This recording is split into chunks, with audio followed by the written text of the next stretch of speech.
السلام علیکم ناظرین، میں ہوں روبینہ فیصل، آپ دیکھ رہے ہیں پروگرام دستک۔ ناظرین، آج کے پروگرام میں ہم بات کرنے جا رہے ہیں بینک آف کینیڈا کی آج اناؤنسمنٹ ہونی تھی ریگارڈنگ انٹرسٹ ریٹ اوپر لے کے جانا ہے یا وہیں رہنا ہے یا نیچے جانا ہے، اس کے بارے میں بات کریں گے کیا فیصلہ ہے۔ اس کے ساتھ ساتھ ناظرین، جیسا کہ آپ جانتے ہیں جب بھی یہ ٹیکس کا سیزن ہے، مارچ کا مہینہ ہے، اس کے لیے ہم کیا تدابیر کر سکتے ہیں، ٹیکس اپنا کتنا زیادہ کیا طریقہ کار اختیار کیا جائے کہ ٹیکس کے بینیفٹس جو ہیں ہم زیادہ سے زیادہ حاصل کر سکتے ہیں لیگل وے میں۔ اور ابھی کچھ چینجز جو ہیں وہ گورنمنٹ نے اناؤنس کی تھیں چائلڈ ٹیکس بینیفٹ کو لے کے اور انکم سپلٹنگ کو، وہ بھی اس دفعہ سے ہی اس ٹیکس سیزن سے ہی اپلیکیبل ہے۔ اس کے بارے میں بات کریں گے، میرے ساتھ اسٹوڈیو میں تشریف رکھتے ہیں فیصل محمود، آپ کو پروگرام میں خوش آمدید۔ ناظرین، فیصل جو ہے ٹیکس اکاؤنٹنٹ سی پی ہیں۔ جی فیصل، انٹرسٹ کو لے کے آج جو ڈیسیجن ہونا تھا وہ کیا ڈیسیجن ہوا؟ اکانومی کو دیکھتے ہوئے بینک آف کینیڈا کے پریزیڈنٹ نے انٹرسٹ ریٹ کو اسی لیول پہ رکھا ہے جو کہ 0.75% ہے، نہ بڑا نہ کم ہوا، نہ بڑا ہوا نہ کم ہوا۔ ٹھیک، اس کی کیا وجہ تھی؟ ریزن یہ تھی کہ اکنامک جو ایکٹیویٹی ہے، گروتھ لیول، وہ لیول اچیو نہیں ہو رہا جس پہ کہ ہمیں انٹرسٹ ریٹ بڑھانا پڑے۔ اگر اکنامک ایکٹیویٹی بہت بوم پہ جا رہی ہو تو پھر اگر بینک آف کینیڈا چاہتا ہے کہ گورنمنٹ اکانومی میں سپلائی آف منی کو کم کرنا چاہیے تو وہ انٹرسٹ ریٹ کو بڑھائیں گے، اگر وہ سپلائی آف منی کو زیادہ کرنا چاہتے ہیں تو وہ انٹرسٹ ریٹ کو کم کریں گے۔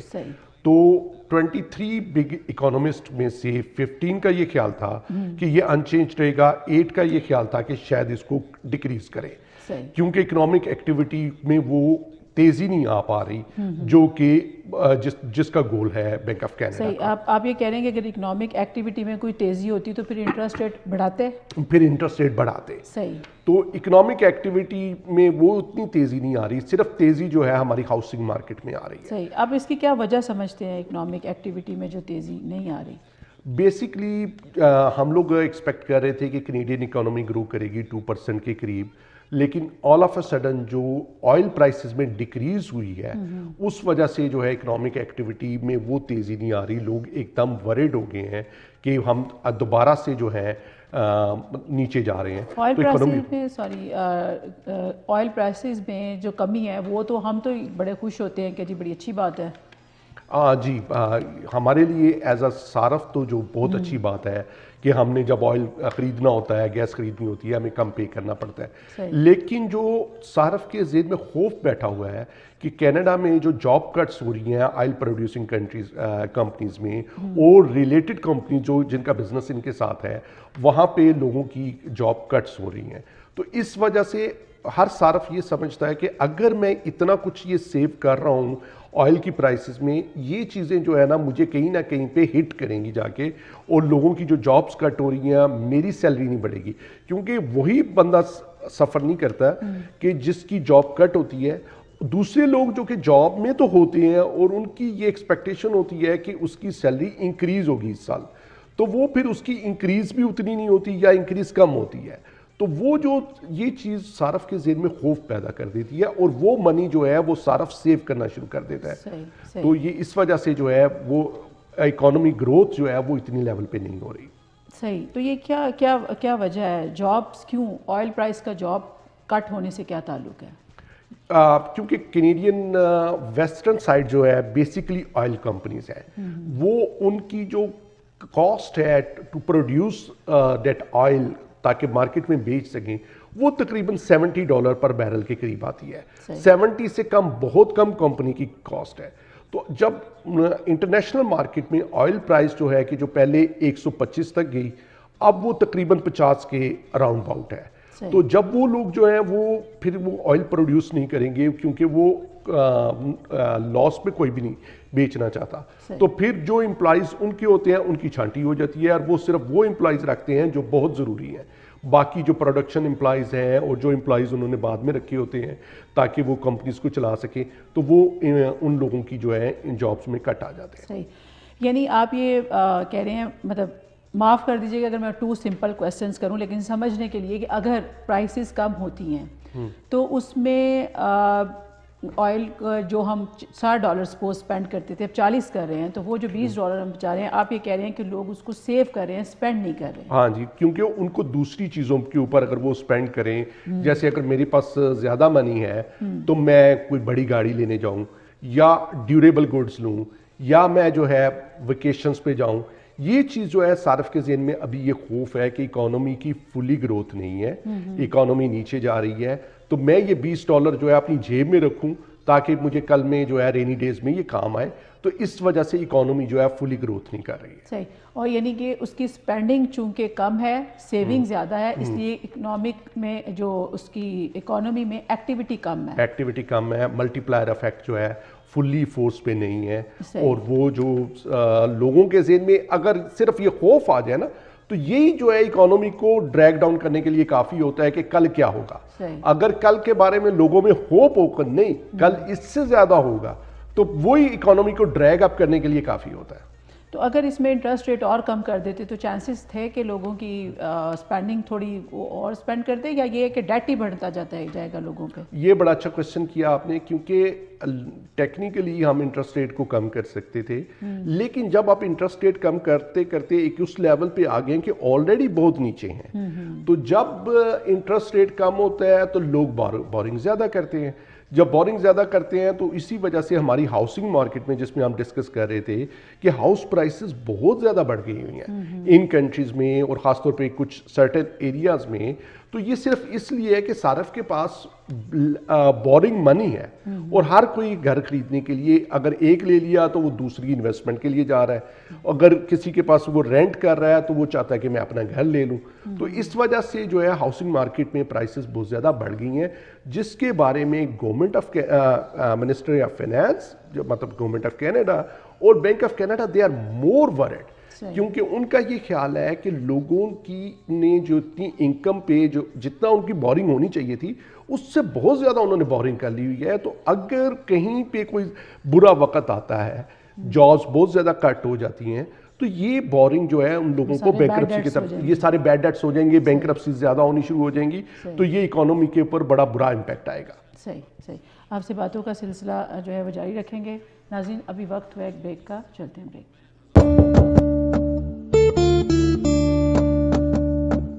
ویلکم بیک ناظرین, ہم بات کر رہے ہیں کینیڈا کی اکانومی کے بارے میں.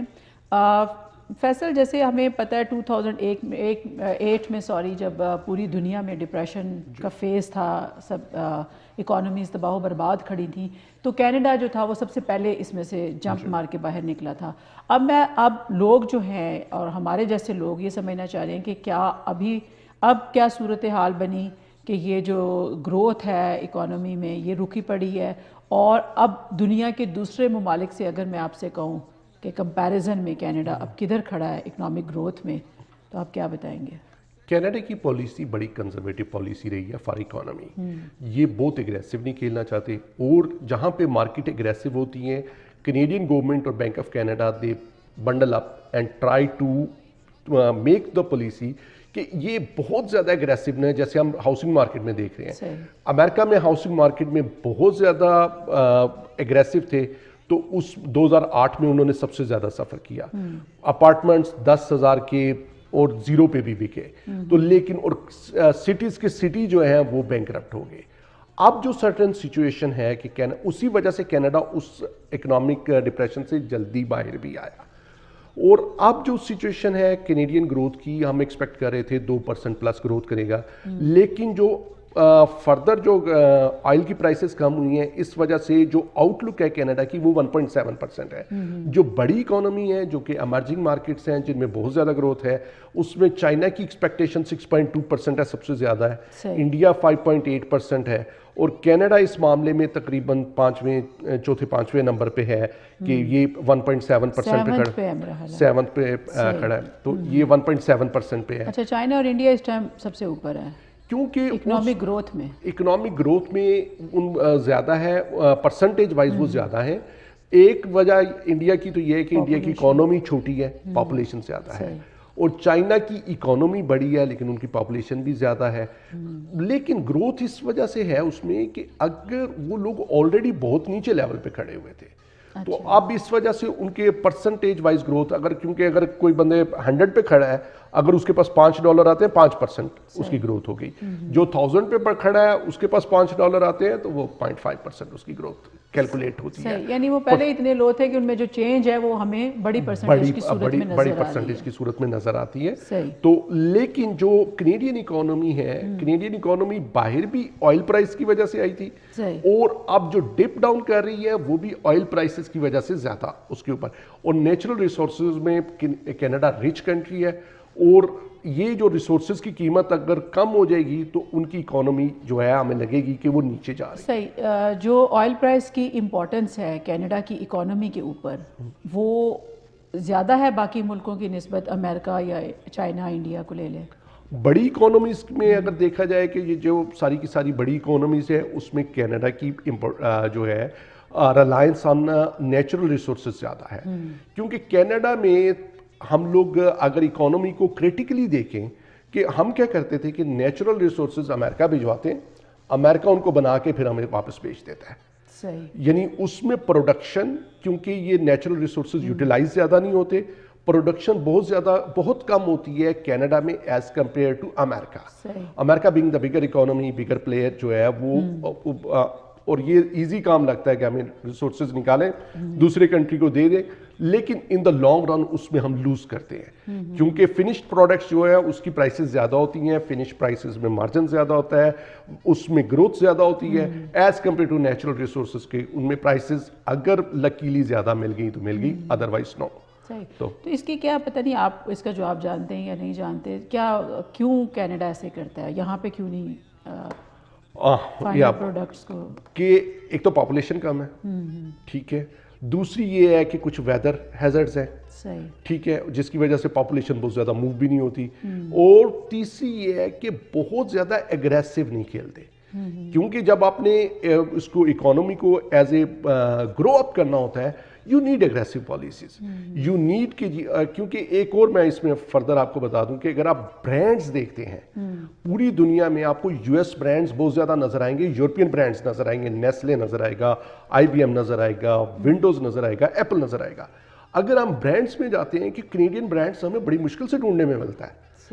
بہت ہوا ہمیں ریسرچ ان موشن, بلیک بیری تھا لیکن بلیک بیری is under again having troubles, تو اس وجہ سے جو ہے یہ برانڈنگ بہت کم ہے. یا جاپان کے میں نظر آتے ہیں, جاپان کہہ لیں, سونی وغیرہ جو ہیں وہ, اور گاڑیوں میں ان کے اچھے برانڈز ہیں. صحیح. اچھا, جو ہمارا ڈالر ہے یہ ایک زمانے میں پہنچ گیا تھا امریکہ کے ساتھ, دوبارہ سے نیچے کو جا رہا ہے. اگین وہی بات ہے کہ نیچرل ریسورسز, آئل کی پرائسز زیادہ تھیں, اس میں ہم ایکسپورٹ کر کے جو ہے ہمارا اچھے پیسے بنا رہے تھے.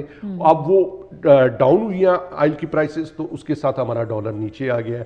تو اس میں ایک فائدہ بھی ہوا ہے, کیونکہ اگر یہ ڈالر نیچے آنے سے انٹیریو ہمیشہ اس میں فائدے میں رہتا ہے, کیونکہ اب اکنامک ایکٹیویٹی آپ دیکھیں گی کہ انٹیریو میں بہت زیادہ انکریز ادھر کوئی انفلو ہو جائے گا امریکہ کا. اب کیونکہ بیسیکلی انٹیریو سب سے بڑا پروونس رہا ہے جو کہ چیزیں لٹل بٹ اور سروسز زیادہ بنا کے جو ہے امریکہ کو دے رہا تھا. اور امریکن کمپنیز جو ہیں اپنے پلانٹ انٹیریو میں لگاتے تھے کیونکہ ان کو چیپ لیبر مل جاتی تھی. تو اب ڈالر نیچے آنے کی وجہ سے پھر وہ امریکن کمپنیز جن کے پلانٹ یو ایس میں بھی تھے اور کینیڈا میں بھی تھے, اب وہ اس میں ورک فورس کینیڈین پلانٹس میں زیادہ بڑھا رہے ہیں, اور یو ایس میں ان کی گروتھ کم ہے پلانٹس میں. صحیح. اور امپورٹ ایکسپورٹ پہ بھی یہی ہے کہ جی اگر ہماری چیزیں جو ہیں اب امریکنز کے لیے سستی ہو جائیں گی, لیکن اگین ایک پرابلم ہے جس میں ہم لوگ دیکھتے ہیں کہ اگر گروسری آئٹمز ہیں, میکسیمم گروسری آئٹمز ہماری امریکہ سے آتی ہیں یا دوسری کنٹری سے آتی ہیں.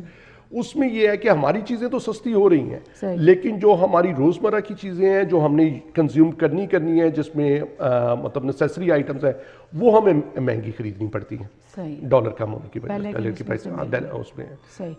تو اس میں آپ کیا سمجھتے ہیں کہ کیا میئرز کرنی چاہیے اب کینیڈا کو؟ کینیڈا کو یہ کرنا چاہیے کہ جیسے میں نے پہلے کہا تھا کہ یہ جو نیچرل ریسورسز ہے ان کو زیادہ سے زیادہ فنش گڈ میں کنورٹ کرنا چاہیے, اور زیادہ سے زیادہ جو ہیں پلانٹس اور اگریسو کرنا چاہیے, اور لوگوں کو انسینٹیوز دینے چاہیے کہ yes come to Canada and produce things. Factories لگانے کے لیے انسینٹیوز دینے چاہیے, اور ان کو بڑی پراپرلی مانیٹر کرنا پڑتا ہے, کیونکہ جب ہم نے ان لوگوں کو دیے تھے انسینٹیوز اور آٹو کمپنیز کو، وہ انسینٹیوز جو ہیں اتنے زیادہ ورک آؤٹ نہیں کیے. آٹو کمپنیز نے اس وقت وہ انسینٹیوز لیے اور اس کے بعد جو ہے واپس کر کے وہ انسینٹیوز وہ بھول گئے کہ جی at the period of rainy season government نے ان کو ہیلپ آؤٹ کیا تھا. تو یہ جو ہے یہ ان کی اپروچ ہونی چاہیے کہ لوگوں کو پلانٹس لگانے کے لیے جہاں پہ چیزیں پروڈیوس ہوں وہ زیادہ سے زیادہ انسینٹیوز دنیا میں دینے چاہیے. اس کے برعکس یہ ہوا کنزرویٹو گورنمنٹ میں، میرا خیال ہے کہ امیگرینٹس کو کافی زیادہ جو ہے وہ پرابلمز، مطلب امیگرینٹس فرینڈلی نہیں ہیں. یہ اس کی بھی تو کوئی ریزن نہیں بنتی اکانومی کی. ہاں یہ سب سے بڑی ریزن ہے کہ اگر آپ لوگ امیگرینٹ فرینڈلی ہوں گے تو اس میں ایک ادر ڈے جو ہے سٹیزن شپ اینڈ امیگریشن کی رپورٹ تھی کہ جو لوگ یہ بلاتے ہیں ایز اے انویسٹر کلاس اور بزنس کلاس، ان کا یہ خیال تھا کہ انویسٹر ادھر آ کے انویسٹ کرے گا اور اکانومی گرو کرے گی، لیکن انہوں نے کہا جی کہ انویسٹر آتا ہے اور اس کو ایز اے ویکیشن اسپاٹ سمجھتا ہے، وہ بزنس اپنے دوسری کنٹریز میں ہی رکھتا ہے اور کینیڈین امیگریشن پرچیز کرتا ہے اور اس کو ایز اے ویکیشن اسپاٹ سمجھ کے انجوائے کرتا ہے اور واپس چلا جاتا ہے، جس میں جو بینیفٹس ہیں اس کو اویل کرتا ہے. عام بینیفٹس بھی اویل کرتا ہے، لیکن اس میں پھر یہ ہے کہ اس کا اپنا بزنس ٹرانسفر نہیں ہوتا. جب وہ اس کو ایز اے ویکیشن اسپاٹ سمجھتا ہے تو وہ اٹس جسٹ کنزیومر اکانومی. اگر اس کی جگہ یہ ہوتا کہ اس کو اس طریقے سے ڈیولپ کیا جاتا کہ وہ انویسٹر ادھر آتا اور اپنا بزنس بھی ٹرانسفر کرتا اور ادھر گروتھ ہوتی، لیکن وہ اس کو مینیج نہیں کر سکے. اس کے مقابلے میں وہ کہتے ہیں کہ جی جو ریفیوجیز آتے تھے وہ ادھر پوری محنت سے کام کرتے تھے اور وہ اکانومی میں زیادہ کنٹریبیوٹ کرتے تھے. اور یہ سٹیزن شپ اینڈ امیگریشن کی رپورٹ ہے، میں اس کے بارے میں کوئی کمنٹ نہیں کرتا. نہیں، لیکن آپ اپنا ذاتی خیال کیا ہے کہ کیا جو انویسٹر ویزاز میں اتنی پرابلم انہوں نے کر دی ہیں وہ ان کے لیے بہتر ہے؟ نہیں، انویسٹر کے لیے تو اسٹل فرینڈلی ہے، ریفیوجیز کے لیے اور دوسرے اسکلڈ ورکر کے لیے اور بزنس مین کے لیے یہ زیادہ فرینڈلی ہونے چاہیے. میرا خیال ہے انویسٹمنٹ میں بھی پہلے کی نسبت بہت فرق پڑا ہے. جو پہلے فرق تو پڑا ہے لیکن اسٹل اس میں میں یہی کہوں گا کہ وہ ان سے بہتر ہے کہ اس میں جو ہے یہ لوگ ان کو ویزا دے رہے ہیں لیکن وہ اس کو as a vacation spot use کر رہے ہیں. صحیح. اگلے 2 سیگمنٹس میں جو ہے وہ آپ سے جاننا چاہیں گے جو ٹیکس میں چینجز آئی ہیں، ٹیکس میں کیا پلاننگ کرنی چاہیے، لیگل طریقے سے ہم میکسیمم ٹیکس کیسے بچا سکتے ہیں. ناظرین، فیصل محمود سے باتوں کا سلسلہ جاری رہے گا. ابھی وقت تو ایک بریک کا.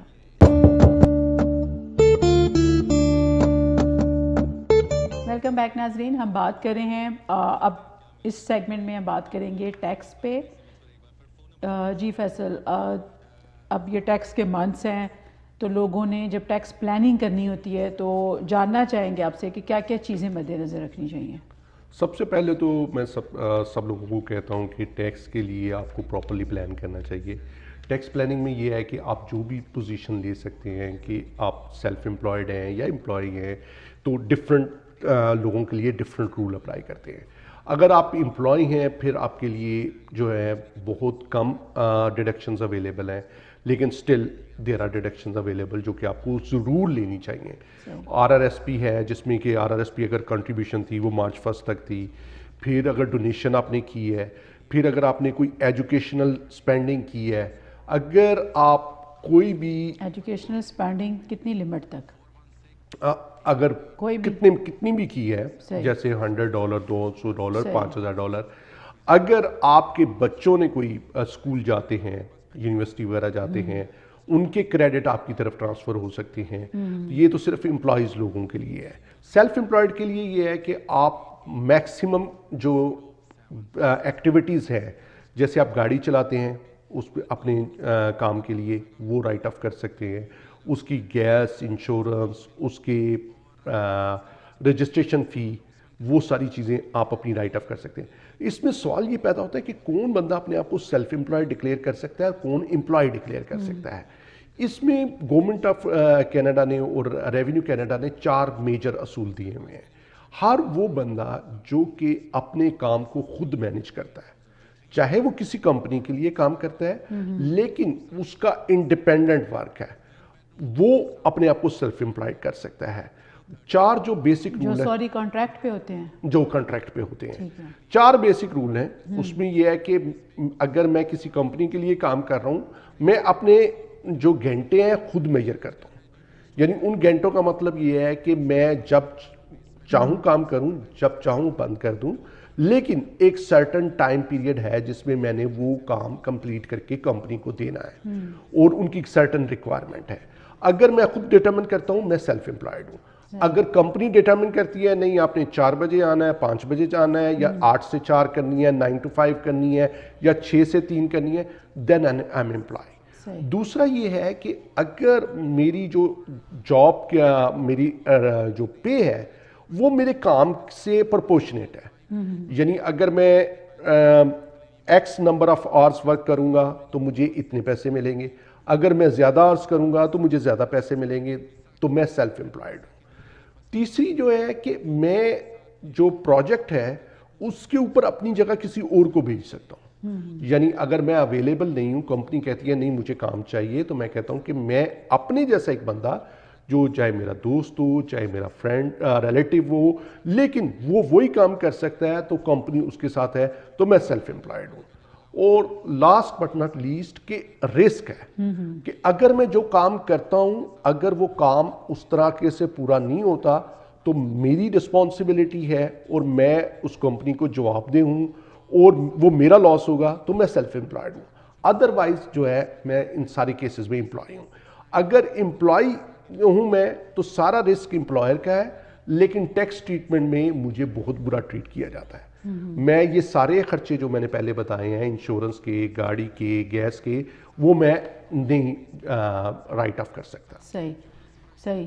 اور ایک اور کویشچن ہے کہ کیا اسی سے ہوتا ہے جب ہم سیلف امپلائڈ اور آپ امپلائی کی بات کریں, ٹیکس پلاننگ ضروری کیوں ہوتی ہے؟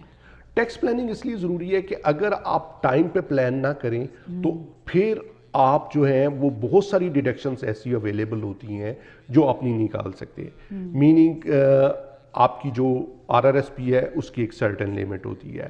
اگر آپ سیلف امپلائڈ ہیں اس میں آپ نے اپنے آپ کو پہلے تیار کرنا ہوتا ہے کہ بزنس کو رجسٹر کرانا, اس کے پراپر مینٹین کرنی, رسیدیں, اگر آپ اپنی رسیدیں نہیں رکھتے تو وہ آپ اپنے خرچے نہیں ڈیڈکٹ کر سکتے. اور ڈفرینٹ چیزیں ایسی ہیں جس میں آپ اپنے آپ کو پہلے پلان کر لیں تو یہ آپ کے لیے زیادہ امپورٹنٹ ہوتا ہے. اگر آپ کچھ ایئرز کے بعد کریں آپ کو کچھ رسیدیں ملتی نہیں ہیں, پلس آپ بہت سارا ریکارڈ آپ اپنا لوز کر چکے ہوئے ہوتے ہیں. صحیح صحیح. کیا میڈیکل کے جو ایکسپینس ہوتے ہیں اس کی کچھ لمٹ ہے کہ اتنی لمٹ تک؟ جی, میڈیکل میں یہ ہے کہ اگر آپ گھر کے جو آپ کے ٹوٹل ممبرز ہیں, ٹوٹل خرچہ جو آپ کا میڈیکل پہ ہوا ہے وہ 3% آف یور انکم یا 2000 وچ ایور از لوئر, اس سے زیادہ آپ خرچ کرتے ہیں تو گورنمنٹ آپ کو کچھ کریڈٹ بیک دیتی ہے. تو وہ خرچے جو ہیں آپ اپنے ٹیکس ریٹرن میں ڈیڈکٹ کر سکتے ہیں. اگر آپ کی انکم بہت کم ہے, there are certain other benefits available like Trillium benefit ہے, تو اس میں آپ کو اپنی میڈیسن میں جو ہے گورنمنٹ ہیلپ آؤٹ کرتی ہے. صحیح. اور جو فرسٹ ٹائم ہاؤس بائر ہوتے ہیں ان کے لیے بھی کوئی ہوتا ہے؟ جی, فرسٹ ٹائم ہوم بائرس کے لیے گورنمنٹ نے رکھا ہوا ہے کہ 5000 کا ایک کریڈٹ دیتی ہے جو کہ ٹرانسلیٹ ہوتا ہے تقریباً $1000 ٹیکس میں. تو وہ اگر آپ نے 2014 میں فرسٹ ٹائم گھر پرچیز کیا ہے تو وہ خرچے جو اس کی وجہ سے آپ وہ کریڈٹ لے سکتے ہیں. صحیح. جو فرسٹ ٹائم ٹیکس ریٹرن اپنی بھر رہے ہوتے ہیں, جو نئے نئے امیگرینٹس یہاں پر آتے ہیں, ان کا کیا فرق ہوتا ہے دوسروں سے؟ کئی دفعہ لوگ کہتے ہیں کہ جی ہم نے کوئی ٹیکس دینا ہی نہیں ہے یا لینا ہی نہیں ہے, تو ہم کیا کریں؟ ایک اچھا کویشچن ہے کہ آپ کیا کینیڈا میں یہ کر سکتے ہیں کہ آپ نئے آئے ہیں تو مجھے ٹیکس فائل کرنے کی کوئی ضرورت نہیں ہے. جی, اگر آپ کو جاب نہیں ہے, آپ نے کوئی پیسے نہیں بنائے, آپ بیک ہوم سے جو چیزیں لے کے آ رہے ہیں, تو پھر آپ ٹیکس فائل کرنا نہ فائل کرنا آپٹ کر سکتے ہیں. لیکن اس کے ساتھ جو ہے آپ بہت سارے بینیفٹس لوز کر سکتے ہیں کہ اگر آپ ٹیکس فائل نہیں کریں گے تو HST کا جو بینیفٹ ہے وہ آپ کو نہیں ملے گا, ٹریلیم کا بینیفٹ آپ کو نہیں ملے گا, اگر آپ کے بچے ہیں تو وہ جو چائلڈ ٹیکس بینیفٹ ہے وہ آپ کو نہیں ملے گا. تو اس لیے جو میرے خیال میں بہتر یہی ہے کہ آپ اپنی ٹیکس ریٹرن ضرور فائل کریں. میں نے بہت سارے ایسے لوگ دیکھے ہیں, میں مطلب کلاسیکل اگزامپل دے سکتا ہوں کہ ادر ڈے میں ایک اپنے کلائنٹ سے دوبارہ ملا, پچھلے سال وہ میرے پاس آئے, وہ کچھ 15 سال سے ریونیو کینیڈا سے بھاگ رہے تھے. ان کا خیال تھا کہ انہوں نے ریونیو کینیڈا کو ٹیکس بیک کرنا ہے. تو پھر میں نے انہیں سمجھایا کہ نہیں, آپ اپنی آہستہ آہستہ یہ ٹیکس ریٹرن فائل کریں. تو جب انہوں نے ٹیکس ریٹرن فائل کیا تو ریونیو کینیڈا نے ان کو کوئی $10-12,000 دینے تھے. تو وہ 6 سال کے انہوں نے وہ $10-12,000 ان کو مل گئے, and he was very much happy and he said that I am really happy that I met you. So یہ چیز ضرور کلیئر کریں کہ you have to be certain, اور آپ نے ریونیو کینیڈا کے ساتھ ضرور ٹیکس فائل کرنا ہے. بھاگنے کا کوئی فائدہ نہیں, اس کو فیس کرنا زیادہ امپورٹنٹ ہے. صحیح.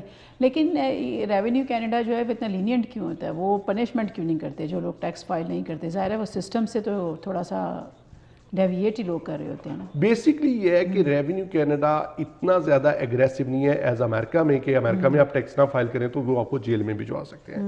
کینیڈا میں ابھی یہ لوگ لینینٹ ہیں. لیکن ایک چیز ہے کہ اگر ریونیو کینیڈا کو اس بندے کا یہ پتہ ہی نہیں کہ وہ ادھر رہ رہا ہے کہ یہ واپس چلا گیا ہے, اور وہ کسی ریگولر جاب میں نہیں ہے, امپلائر اس کی T4 رپورٹ نہیں کر رہا, پھر ریونیو کینیڈا اس کے پیچھے نہیں جاتا. 1-2 نوٹس بھجوا دیتا ہے اس کے لاسٹ نون ایڈریس پہ, اس کے بعد 10 دفعہ یہاں پہ لوگ اپنا ایڈریس چینج کر رہے ہوتے ہیں, نہ اس کو نوٹس ملتے ہیں, نہ ریونیو کینیڈا گیٹ بیک ہوتا ہے. تو وہ ریونیو کینیڈا یہ سپوز کر لیتا ہے کہ یہ بندہ واپس اپنے بیک ہوم چلا گیا. صحیح. اگر یہ تو آپ نے کیس بتایا نا کہ جس نے لینا تھا ریونیو کینیڈا سے, تو وہ تو خوشی ہوں گے نا, چلو لیٹ آیا. لیکن جنہوں نے دینا اور وہ لیٹ کریں, اس کی بھی کوئی پینالٹی نہیں ہے؟ اس کی واقعی پینالٹی ہے. اس میں یہ ہے کہ گورنمنٹ ریونیو کینیڈا نے کچھ پروویژنس دی ہیں کہ اگر آپ واپس آتے ہیں اور کہتے ہیں کہ یہ ریئلی آئی ایم سوری, یہ سارا کچھ ہو گیا ہے اور I was under so pressure, تو اس میں ان پنالٹیز میں ریونیو کینیڈا چھوٹ بھی دے دیتا ہے. اور اس میں کیس ٹو کیس بیسس پہ ڈیسائیڈ ہوتا ہے کہ اگر اس نے اتنا عرصہ نہیں کیا, یہ اپنے مینٹل سٹریس میں تھا, کچھ فیملی میں بے شمار چیزیں چل رہی ہوتی ہیں, کوئی اور ایسی ناگہانی آفات آ گئی, آپ کو پوری کلیریفیکیشن دینی پڑتی ہے کہ جی میں اس وجہ سے یہ پہلے نہیں فائل کر سکا اور اب میں فائل کر رہا ہوں اور اس طریقے سے فائل کر رہا ہوں, تو ریونیو کینیڈا اس کو کیس ٹو کیس بیسس پہ کنسیڈر کرتا ہے. اگر وہ سیٹسفائیڈ ہو جائے تو بچت بھی ہو جاتی ہے. ڈیفینیٹلی, لیکن پورا کیس لڑنا پڑتا ہے, کیس لڑنا پڑتا ہے ریونیو کینیڈا کے ساتھ. جی. اور اگر آپ ریونیو کینیڈا کے پاس جائیں خود سے, تو revenue Canada has a very lenient approach. اگر ریونیو کینیڈا آپ کو پکڑ لے, پھر the approach is totally different. صحیح. آپ سے باتوں کا سلسلہ جاری رکھیں گے. ناظرین, ایک اور کویسچن بڑا امپورٹنٹ ہے جو فیصل سے پوچھیں گے کہ کیا نہیں کرنا چاہیے ٹیکس بچانے کے لیے. بریک کے بعد. ویلکم بیک ناظرین. جو کینیڈا میں اب چینجز اناؤنس ہوئی ہیں اس پہ بھی بات کریں گے, اور اس سے پہلے بڑا امپورٹنٹ سوال, کیونکہ لوگ ٹیکس بچانے کے لیے جب کسی جو پروفیشنل لوگ نہیں ہوتے یا اپنے دماغ سے کچھ سوچ کے کچھ غلط طریقے بھی کرتے ہیں, جس پہ میں نے پہلے ہم نے پورا ایک پروگرام کیا تھا, وہ فراڈ کے زمرے میں وہ چیزیں آتی ہیں. وہ کیا چیزیں ہیں جو نہیں کرنی چاہیے, دوبارہ اس پہ بات کریں گے. جی فیصل, کیا چیزیں ہیں جو نہیں کرنی چاہیے؟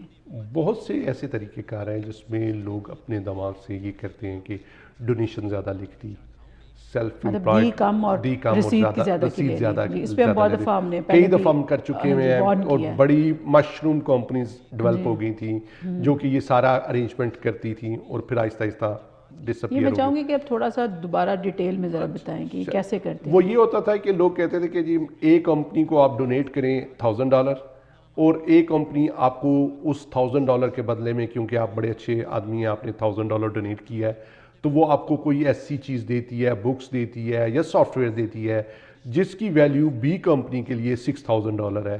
تو وہ آپ اس کو دے دیں تو وہ آپ کو $6,000 کی رسید ایک ایکسٹرا دے دے گی. اور یہ بتانا ضروری ہے, اس سے کسی کوئی ہمارے اسلام پہ یا ہمارے مسلمان ہونے پہ کوئی حرج نہیں آئے گا, لیکن مذہب کے نام پہ بھی ناظرین یہ باتیں ہو رہی ہیں, یہ ہم پہلے بھی بتا چکے ہیں. یہ پہلے ہم کی ہے ایک دفعہ کہ مذہب کے نام پہ بھی یہ چیزیں ہوں گی, لیکن یہ ان چیزوں کا الٹیمیٹ جو ہے آپ کو نقصان ہی ہے. ریونیو کینیڈا ون ڈے, کیونکہ 6 سال تک ریونیو کینیڈا کبھی بھی آپ کو ٹیکس ریٹرن کے لیے واپس بلا سکتا ہے. آپ نے ٹیکس ریٹرن فائل کی, ریفنڈ لیا, جیب میں ڈالا اور بھول گئے. اس کے بعد یہ ہوتا ہے کہ 2 سال 3 سال 6 سال بعد 6 سال ریونیو کینیڈا کے پاس ہیں کہ وہ آپ کی ریٹرن کو ریویو کر سکتا ہے, آڈٹ کر سکتا ہے, اور آپ کو کہہ سکتا ہے کہ یہ ڈاکومنٹس بھجوائیں. تو وہ 2 سال بعد 3 سال بعد وہ لوگ پکڑے گئے اور ان لوگوں کو کافی پنلٹیز پے کرنی پڑیں. تو بہتر یہی ہے کہ اس قسم کے کاموں میں نہ انوالو ہوں, اور کوئی ایسا طریقہ جس میں آپ کو یہ لگے کہ یہ صحیح نہیں ہے، کیونکہ جس طریقے سے یہ ساری چیزیں ہم لوگوں کو بتاتے ہیں، سیم وے جو لوگ اس کو غلط کام کرنے کے لیے کہتے ہیں وہ انوویٹو ٹیکنیکس کے ساتھ آتے ہیں. تو اس میں ججمنٹ جو ہے آپ نے کرنی ہوتی ہے کہ یہ طریقہ صحیح ہے یا غلط ہے. اگر آپ اس ججمنٹ کو نہیں کر پا رہے تو بہتر ہے کسی پروفیشنل سے پوچھ لیں، ایک سے نہ پوچھیں، دو سے پوچھیں. اس میں آپ کو پتہ چل جائے گا کہ کیا سلسلہ کار ہے. اور آپ خود بھی ریونیو کینیڈا بھی اس سلسلے میں کچھ زیادہ یہ ہوا ہے کہ انفارمیشن زیادہ الرٹ ہے اور اپنی ویب سائٹ کو اپڈیٹ کرتے رہتے ہیں. تو اس میں اب ریونیو کینیڈا نے ایک نئی چیز ایڈ کیا ہے کہ آپ ریونیو کینیڈا کو سبسکرائب کر سکتے ہیں، وہ آپ کو ای میل بھیجنی شروع کر دیں گے. اچھا ٹھیک ہے، تو آپ اس میں جو ہے تھنگز ناٹ ٹو ڈو کی تھنگز ناٹ ٹو ڈو یا جو ہے اپڈیٹ کے کیا جو چیزیں چل رہی ہیں اس کے بارے میں. صحیح. اور اس میں اور تو کوئی اہم بات نہیں جو وارن کرنے کے لیے لوگوں کو آپ بھول رہے ہو، مطلب 5 سینسز بھی یوز کریں. اگر نہیں اس پہ آپ کو بھروسہ ہو رہا تو آپ پروفیشنلز کی رائے لیں، انٹرنیٹ کی مدد لیں، ویب سائٹ دیکھیں. ہاں جی، ریونیو کینیڈا کی. ہاں، اس میں میں یہی ہیڈ اپ کر دوں کہ سم ٹائم یہ ہو رہا ہوتا ہے کہ پروفیشنل کو فون کرتے ہیں کہ نہیں مجھے یہ مشورہ دو کیونکہ میں نے یہ کرنا ہے، لیکن یہ اس قسم کا کام بھی نہ کرے. صحیح، یعنی آپ کے کندھے پہ رکھ کے بندوق چلانے کی کوشش کرتے ہیں. جیسے اکثر خواتین اپنی ڈاکٹر سے یہ مشورہ لینے کی کوشش، مشورہ نہیں، یہ کہلوانے کی کوشش کرتی ہیں کہ ہمیں کہیں کہ ہم نے روزہ نہیں رکھنا، ہم بیمار ہیں. ڈاکٹر کہتے ہیں کہ نہیں آپ رکھ سکتے ہیں، وہ کہتے ہیں نہیں ہم نے کہیں کہ ہم نے نہیں رکھنا. یعنی آپ خود نہیں ڈیسائیڈ کریں لیکن ڈاکٹر کے کندھے پہ. سیم اکاؤنٹنٹ کے ساتھ بھی یہی ہوتا ہے. فیصل، جو امپورٹنٹ چینجز آئی ہیں، کیونکہ میرا خیال ہے کہ لوگوں کو ابھی، ایک تو یہ میرا خیال ہے کم لوگوں کو پتہ ہے کہ وہ ابھی سے اپلیکیبل ہے، دوسرا یہ کہ وہ کیا چینجز ہیں، اس کے بارے میں ہمیں اویئرنیس دیں. یہ لاسٹ ایئر انہوں نے اناؤنس کیا تھا اکتوبر میں کہ جی یہ انکم سپلٹنگ الاؤ کریں گے. انکم سپلٹنگ یہ ہے کہ موسٹلی جیسے ون سپاؤس جو کہ بریڈ ونر ہے وہ بہت زیادہ منی بنا رہا ہوتا ہے، دوسرا سپاؤس یا گھر میں رہ رہا ہے یا کم منی بنا رہا ہے، پارٹ ٹائم کام کر رہا ہے، تو اس میں یہ ہوتا ہے کہ ٹیکس کا جو پروگریسو ریٹ ہوتا ہے تو اس کا جو زیادہ انکم بنا رہا ہے وہ زیادہ ریٹ سے ٹیکس دیتا ہے، جو کم انکم بنا رہا ہے وہ کم، اس کا سم ٹائم ٹیکس ہوتا ہی نہیں یا کم ریٹ سے ٹیکس دیتا ہے. تو گورنمنٹ یہ الاؤ اس سال سے انہوں نے الاؤ کیا ہے کہ ہم کیلکولیٹ کریں گے ٹیکس کے جو فیملی انکم بنتی ہے ان کو ٹوٹل میں ڈیوائڈ کر کے جو ٹیکس بنتا ہے اس کے حساب سے لیں گے. اور میکسیمم جو کٹ اس میں الاؤیبل ہے وہ $2,000 کا ہے. یعنی ان فیملیز کو اگر وہ ٹیکس $12,000 دیتے تھے ٹوٹل تو وہ اب $10,000 دینا پڑے گا. تو یہ جو ہے انہوں نے یہ فائدہ زیادہ ان لوگوں کو جا رہا ہے جو لوگ جن کی انکم زیادہ ہے یا سب کے لیے؟ نہیں، یہ ان لوگوں کے لیے جا رہا ہے جن کی انکم زیادہ ہے، کیونکہ اگر زیادہ انکم ہوگی 70,000 سے زیادہ ڈالر جو انکم بناتے ہیں ایک سپاؤس، تو اس وجہ سے اس کو اس فیملی کو فائدہ ہوگا. تو یہ ٹیکس کٹ اس فیملی کو مل رہا ہے. تو یہ چیز جو ہے یہ اس جب ہم 2014 کی ٹیکس ریٹرن فائل کر رہے ہیں تو ان فیملیز کے لیے اپلیکیبل ہیں. اور اس میں جو ہے آپ یہ ضرور دیکھیں کہ اگر آپ خود فائل کر رہے ہیں یا اکاؤنٹنٹ فائل کر رہا ہے تو آئدر یہ اپلیکیشن الاؤ کر رہا ہے یا نہیں کر رہا، کیونکہ کچھ سافٹ ویئر جو مارکیٹ میں ہیں وہ بھی اپڈیٹڈ نہیں ہے، تو جس وجہ سے ہو سکتا ہے کہ وہ نہ کرے اور آپ کو $2,000 کا نقصان ہو جائے. اور دوسرا جو increase in universal child tax benefit ہے، جو بچے 17 سال سے کم کے ہیں ان فیملیز کو انہوں نے پر بچہ جو ہے جو 6 سال سے 17 سال کے درمیان ہے $60 پر مہینہ پر بچہ گورنمنٹ ایک کریڈٹ دے رہی ہے، جو کہ آپ کو اٹ ول بی ٹیکسیبل، آپ نے اپنی ٹیکس ریٹرن میں رپورٹ کرنا ہے. تو یہ جنوری سے شروع ہو گیا ہے، لیکن گورنمنٹ نے ابھی آپ کو دینا نہیں شروع کیا. پہلی انسٹالمنٹ جولائی میں آئے گی، یعنی آپ نے ارن کرنا شروع کر دیا ہے، ابھی تک گورنمنٹ نے آپ کو بھیجنا نہیں شروع کیا. جولائی میں وہ پہلی پیمنٹ بھیجیں گے 7 مہینوں کے لیے. ٹھیک ہے، وہ اور جو بچے 6 سال سے کم ہیں ان میں پر بچہ $160 پر مہینہ یہ اضافی جو ہے بینیفٹ گورنمنٹ نے دیا. اس سے ہٹ کے کہ پیرنٹس کی انکم کیا ہے؟ کوئی اس میں کیلکولیشن نہیں ہے، کیونکہ یہ رپورٹ کرنا الٹیمیٹلی آپ نے اپنی ٹیکس ریٹرن میں ہر بچے کو ملے گا، اسی طریقے سے ڈیڈکٹ ہو جائے گا. جن کی زیادہ انکم ہے ان کو ٹیکس دینا پڑے گا، جن کی کم انکم ہے ان کو اس کے اوپر ٹیکس نہیں دینا پڑے گا. صحیح، بات وہیں کی وہیں آ کے کھڑی. جی بات وہیں، لیکن یہ ملے گا ضرور، ایک دفعہ کیش آپ کی جیب میں جائے گا. صحیح جائے گا بھی، اور یہ ڈیپینڈ کرتا ہے آپ کی انکم پہ کہ اگر کم ہے تو رہے گا، اگر زیادہ ہے تو چلا وہ جائے پھر گا. الٹیمیٹلی آپ کو ٹیکس میں دینا پڑے گا. صحیح. اچھا، یہ جو ایچ ایس ٹی ہوتی ہے اور جی ایس ٹی کئی دفعہ خواتین کے اکاؤنٹ میں میرا حال آ جاتی ہے، وہ حیران ہوتی ہیں کہ کہاں سے آگے پیسے. نہیں، یہ بھی ایسے ہے کہ گورنمنٹ کیلکولیٹ کرتی ہے کہ اگر آپ کی انکم زیادہ ہے تو وہ پھر ایچ ایس ٹی کریڈٹ نہیں دیتی، اور کسی سال آپ کی انکم کم ہوتی ہے تو اگلے سال پھر آپ کو ایچ ایس ٹی. گورنمنٹ کی یہ کیلکولیشن کا طریقہ ہے کہ اگر آپ کی کم انکم ہے تو جو ایچ ایس ٹی آپ چیزوں کے اوپر دے رہی ہے government tries to pay you back. اور یہ کمپلیکس فارمولا ہے، depending on the family size اور income of the family. Government ایک اسپاؤس کو جو ہے اس کے بارے میں یہ دیتی ہے، یہ کریڈٹ دیتی ہے. صحیح. تو کوئی اور بات جو آپ بتانا چاہیں اہم، جو میں نے پوچھنے سے رہ گئی ہو؟ سیلف امپلائڈ کے بارے میں ہم ڈسکس کر رہے تھے کہ جو ایکسپینسز جو ہیں وہ ڈیڈکٹیبل ہیں. بہت سارے ایکسپینسز ہم نے مس کر دیے تھے. سیل فون کا ایکسپینس ہے، یہ ٹرک ڈرائیور جو ٹرک چلا رہے ہیں یہ جتنے دن گھر سے اوے رہتے ہیں اتنے دن کا کھانا یہ ڈیڈکٹ کر سکتے ہیں. $17 پر میل، اور اگر ایک دن کے 3 میل جو ہے وہ ڈیڈکٹ کر سکتے ہیں. پھر اس کے علاوہ جو ہے جو گاڑی وہ یوز کرتے ہیں گھر سے ٹرک تک جانے کے لیے وہ کر سکتے ہیں. اگر ٹرک اپنا چلاتے ہیں پھر تو وہ ٹرک کے ایکسپینسز بھی کر سکتے ہیں. اگر کسی اور کا ٹرک چلا رہے ہیں تو پھر وہی گاڑی جو وہ گھر سے ٹرک تک جانے کے لیے کرتے ہیں اس کے سارے خرچے کر سکتے ہیں. گھر میں جو آفس رکھتے ہیں اس کے لیے وہ جو سارے خرچے ہیں اس میں سے سرٹن پورشن آپ ڈیڈکٹ کر سکتے ہیں. اور پھر اس طریقے سے جو دوسرے سیلف امپلائڈ لوگ ہیں وہ اپنے جو سیلز میں زیادہ تر لوگ وہ اپنے جو ڈریسز ہیں ان کو بھی رائٹ آف کر سکتے ہیں. تو یہ چیزیں یہ ساری کی ساری جو ہیں ٹیکس ڈیڈکٹیبل ہیں. یعنی کہ ٹرک ڈرائیورز کو جو ہے وہ بڑا دھیان سے وہ کافی فائدہ کما سکتے ہیں اس چیز سے. جی مطلب اس لیگلی. تو آپ کوئی میرا خیال ہے بلاگ وغیرہ بھی لکھتے ہیں، آپ کی کوئی ویب سائٹ؟ جی میری ویب سائٹ ہے taxshop.ca، mississauga-accountant.net، اور mississauga-accountant.net پہ میں جو تقریباً 10 سے 7 بجے تک آن لائن ہوتا ہوں. اگر کسی کو کویسچن کوئی ہو تو وہ میرے سے چیٹ پہ کویسچن بھی پوچھ سکتا ہے. مجھے بھی پتہ چل گیا. ناظرین تھینک یو سو مچ. ناظرین یہ تھا آج کا پروگرام، اور اس سے آپ کو ایک تو انفارمیشن ملی ہوگی کینیڈا کی اکانومی کے بارے میں، ہم کدھر کھڑے ہیں ایز اے کینیڈین، اور ٹیکس میں آپ کہاں تک کیا پلاننگ کرنی چاہیے، کہاں تک بچت کر سکتے ہیں لیگل وے سے، اور کیا نہیں کرنا چاہیے اپنے آپ کو فراڈ سے بچانے کے لیے. آپ نے اس سے بہت، میرا خیال ہے کہ بیٹھے بیٹھے گھر میں کافی آپ ایجوکیٹ ہو گئے ہوں گے. ملیں گے اگلے پروگرام میں نئے موضوع کے ساتھ، تب تک اللہ حافظ.